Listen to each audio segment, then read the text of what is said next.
قسمیں جدو ماں باپ ایک ویڑے اندروں چلے جان جا کے ڈیرے قبران دے اندر لا لین قبرستان دے اندر لا لین کھانے تے اوہی ہندے نے رزق تے او ہندائے لیکن کھانے اندر او لستا نہیں جے رہندیاں جڑیاں ماپیاں دی زندگی اندر لستا رہندیاں نے سونیاں نہ روایا کر بڑی ماں نو نہ ستایا کر بڑے باپ نو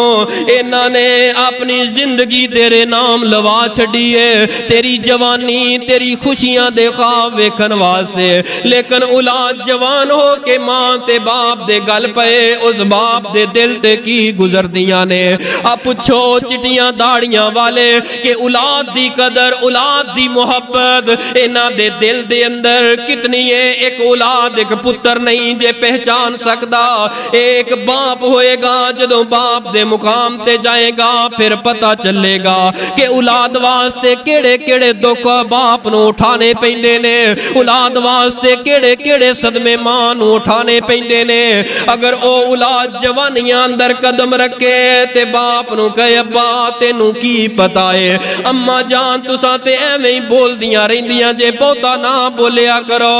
اس ماں دے دل تے کی گزردیاں نے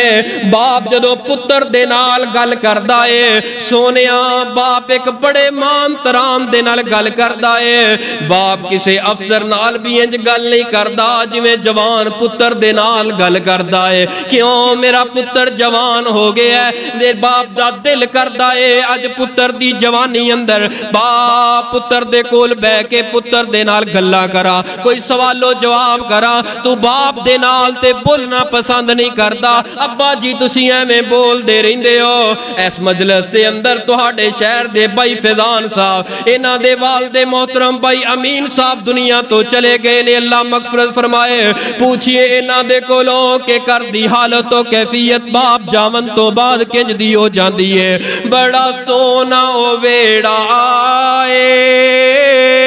جتے ماں باپ دا ڈیرا اس ویڑے وچ رہندیاں نے سدا گوڑیاں چھاواں نے آئی عمر درازی دا ایک راز میں دس جاواں ماں باپ نو راضی کر تیریاں ود جانو ساواں